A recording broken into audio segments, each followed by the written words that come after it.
R$ 549. É isso mesmo que você ouviu. R$ 549. Se você não mora numa caverna nos últimos dias, você viu a pré-venda do jogo GTA 6 sendo aberta na internet e o público indo à loucura, né, para garantir a sua cópia virtual desse jogo que vai ser lançado no fim do ano, em novembro. Eu vi pessoas chorando quando elas compraram o jogo. Eu vi pessoas felizes como nunca antes pela oportunidade ímpar de poder participar desse evento que vai acontecer na humanidade quando esse jogo for lançado. Eu vi pessoas parcelarem esses R$ 549 em 10, 12 vezes e vão ficar pagando aí meses a fio. Eu vi pessoas comprarem videogames para poder comprar o jogo para poder jogar no final do ano quando ele for lançado. Mas o que tudo isso diz a respeito de como nós somos pobres, de como o nosso povo brasileiro é um povo miserável e infelizmente isso se reflete em todas as áreas das nossas vidas, inclusive no entretenimento.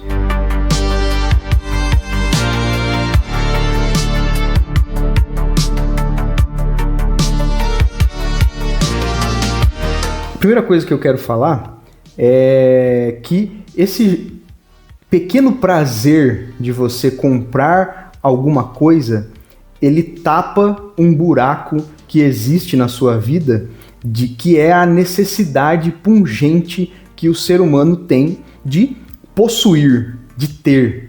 Os nossos pais, os nossos avós, eles não tinham tanto material de entretenimento como nós temos nos dias de hoje. E por isso, as suas riquezas, esse preenchimento da vontade, da necessidade de ter, eles eram traduzidos em coisas muito mais valiosas, em coisas muito mais duráveis e perenes.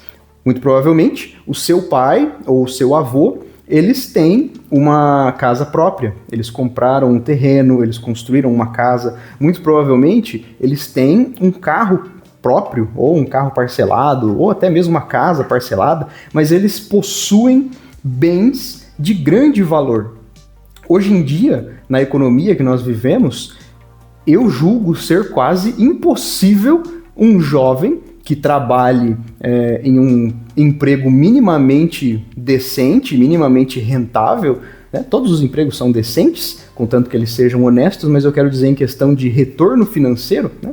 Uma pessoa que ganha aí um salário de 5, 6 mil reais, essa pessoa muito provavelmente nunca em toda a sua vida vai conseguir comprar uma casa própria de 150 metros quadrados, um terreno para depois construir uma casa dentro de um condomínio. Muito provavelmente, se essa pessoa for comprar um carro ou um desses bens que ultrapassam a casa dos 100 mil, dos 200 mil reais, ela vai ficar pagando esse bem ao longo de toda a sua vida.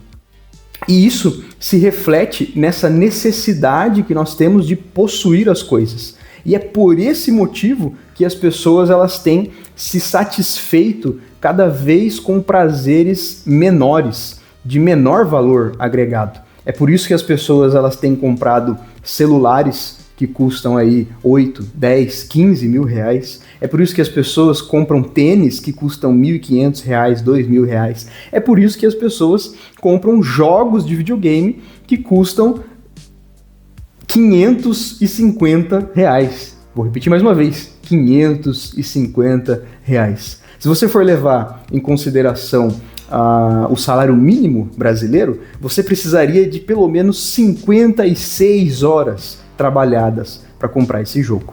56 horas. É um absurdo. Enquanto que nos Estados Unidos, por exemplo, você precisaria de algo em torno de 3,8 a 7 horas trabalhadas. Não só porque a relação salário mínimo versus custo das coisas é totalmente diferente do que aqui no Brasil, como também no próprio Estados Unidos, na moeda forte do dólar, o jogo custa um valor menor comparado com a própria moeda, né? Então, assim, você não pode fazer uma comparação de valores diretamente, mas pode fazer uma comparação de quanto tempo você precisa empregar da sua vida para poder comprar um bem, um valor, né? Para você poder adquirir aquele valor e comprar um bem. E eu vou mais além ainda. Você foi tolhido pela estrutura econômica, política, governamental na qual você está inserido, que é esse nosso país, o Brasil, a tal ponto que você consegue satisfazer esse seu desejo de ter as coisas apenas com essas coisas risíveis, irrisórias, que não tem absolutamente valor real nenhum. Não tem valor real nenhum. Pense bem, você vai comprar uma coisa na pré-venda como se ela fosse acabar, né? Faz sentido você comprar coisas na pré-venda se essa coisa for uma coisa física, né? Vou comprar esse mouse aqui na pré-venda porque só produziram 100 e se eu não for um dos primeiros a comprar, eu não vou ter esse mouse. Mas nós estamos falando de uma coisa digital, nós estamos falando de um arquivo, uma coisa que você pode baixar no seu computador e utilizar de forma totalmente digital. Até mesmo as versões físicas desse jogo, elas não têm um CD, né? É só um código para você baixar ele de forma digital. Ou seja, não tem motivo nenhum para você comprar uma coisa na pré-venda se essa coisa não vai acabar, se essa coisa não tem escassez, se essa coisa não vai diminuir a sua quantidade de estoque ao longo do tempo e principalmente no seu lançamento. Ou seja, você está investindo uma grandíssima quantia de dinheiro, que faz muita diferença para muitas pessoas, né, no nosso país, em uma coisa que não existe, em uma coisa que é puramente digital. Você não está comprando um bem material, você não está comprando algo que de fato produz riqueza e valor. Assim como Murray Rothbard diz no seu livro, o dinheiro ele só tem valor real quando você o transforma em mercadoria. E aqui nós estamos pegando um dinheiro de mentirinha, que não tem valor nenhum, porque ele não está lastreado em absolutamente nada, ele não é uma mercadoria, que é o real, e assim como todas as outras moedas que existem hoje em dia, um dinheiro puramente fiduciário, e comprando um produto que não existe, um produto que é uma coisa digital, que se a Rockstar no futuro decidir que os servidores dela não vão funcionar mais, você não consegue mais jogar o jogo, porque você não tem ele fisicamente, você não consegue pegar um CD, colocar dentro de um videogame e rodar ele à parte da internet. Ele simplesmente não existe. Ele só vai existir enquanto a provedora existir, enquanto o PlayStation tiver a sua network, enquanto o Xbox tiver a sua network, enquanto as distribuidoras distribuírem esse jogo e hospedarem ele em algum lugar. Ou seja, a minha grande questão aqui é, nós estamos sendo tolhidos pelo nosso Estado, pela nossa política, pelo nosso sistema econômico de satisfazermos as nossas necessidades de possuir bens e riquezas realmente valiosas e úteis que vão ser legadas à posteridade, e a única forma de nós nos enganarmos para dizermos para nós mesmos que nós estamos adquirindo algo que tem algum valor é comprando coisas que custam R$1.000, R$500, R$10.000, coisas que muitas vezes não tem valor nenhum. É um celular que em 4 anos vai se tornar obsoleto, ou ele vai cair no chão e vai trincar a tela e já não vale mais 1/3 do valor qual você pagou. É uma peça de roupa que vai se desgastar dentro dos próximos 4 anos. É um jogo que vai desaparecer dentro de 5 a 10 anos e no futuro nós nem sabemos se ele ainda será acessível. Então, logo, você deveria revoltar-se com essa situação e rebelar-se de fato contra esse sistema maléfico que tem abafado e apertado a sua cabeça contra o chão e impedido você de ter as coisas que realmente têm valor. Isso nada mais é do que um placebo, nada mais é do que uma distração para que você não perceba a sua própria miserabilidade.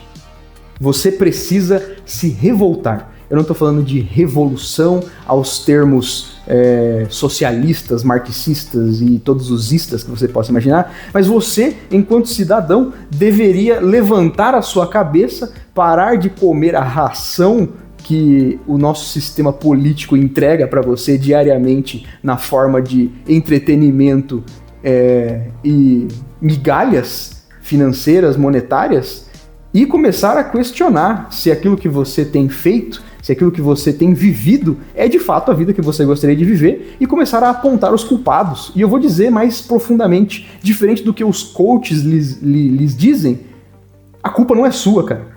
Você está fazendo o seu melhor, você está trabalhando, você está estudando, você acorda de manhã todos os dias e chega em casa de noite, você pega ônibus, você toma chuva, você se ferra de segunda a segunda e no fim do dia você não consegue comprar absolutamente nada que tenha um real valor, você mal consegue se sustentar e sustentar a sua família. A culpa não é sua, a culpa é dos miseráveis que governam esta bagunça, esse circo, de uma forma totalmente arbitrária, aumentando impostos, aumentando taxas de juros, fazendo com que o seu dinheiro valha cada vez menos e fazendo com que você precise ser espremido cada vez mais para pagar as regalias que os nossos queridíssimos políticos possuem, como todos os penduricalhos que recentemente foram aprovados por unanimidade na nossa querida Suprema Corte. Então, se eu fosse você, e eu não sou, mas eu me sinto revoltado, porque eu sei o quanto isso me afeta no meu dia a dia. E nós precisamos fazer alguma coisa a respeito. A única forma de as coisas mudarem é através da vontade popular. Não existe um grande salvador. Não vai descer um cara do céu, né, um deus ex machina, e resolver todos os nossos problemas. Não é o político A, não é o político B, não é a direita, não é a esquerda, não é a jurisprudência, não é nada disso. As coisas só vão mudar quando as pessoas acordarem desse transe maluco no qual elas estão, pararem de se importar com essas trivialidades, essa ração que está sendo jogada para que nós comamos diretamente do chão e passem a se importar de fato com as coisas que precisam de fato da sua atenção. Votar em pessoas capazes e criar uma mente crítica para que você não seja mais enganado e pare de satisfazer esses micro prazeres com coisas risíveis e irrisórias. Esse é o meu recado.